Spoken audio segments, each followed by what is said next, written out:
Sentence বলার জন্য বাচ্চার কোন কোন কনসেপ্ট ডেভেলপ হওয়া উচিত? আসসালামু আলাইকুম সবাইকে, স্বাগতম স্পিচ টর্চ উইথ ইসরাতের আরেকটি এপিসোডে।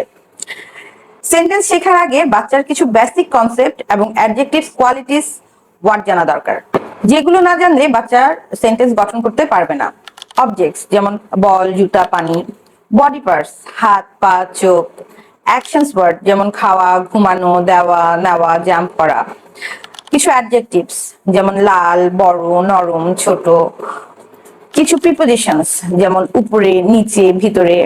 কিছু টাইমার যেমন আগে, পরে, এখন।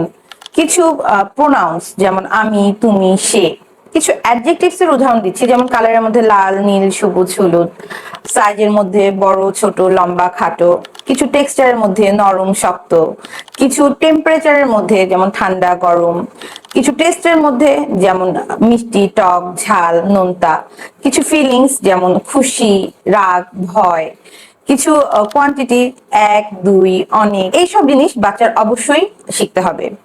যদি একটা এক্সাম্পল দেই, যে লাল বল, এখানে কালার প্লাস অবজেক্ট দুটোই থাকছে। যদি বলি বড় গাড়ি যাচ্ছে, এখানে সাইজ, অবজেক্ট, অ্যাকশনস সবই থাকছে। যেমন মা গরম ভাত খাচ্ছে, এখানে পার্সন, টেম্পারেচার, অ্যাকশনস সবই থাকছে। সো এই জিনিসগুলো না জানলে বাচ্চার সেন্টেন্স উন্নতি আসবে না।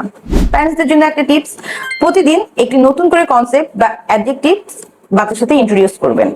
ছোট ছোট সেন্টেন্স বানাতে তাকে সাহায্য করবেন। ধীরে ধীরে বাচ্চা নিজেই বাক্য বানাতে শিখে যাবে। যদি এই ভিডিওটি আপনাদের ভালো লেগে থাকে, তবে লাইক, কমেন্ট, শেয়ার করে অন্যদের জানাতে সাহায্য করবেন এবং সবসময় আমাদের পাশে থাকবেন। সবাই ভালো থাকবেন। আল্লাহ হাফেজ।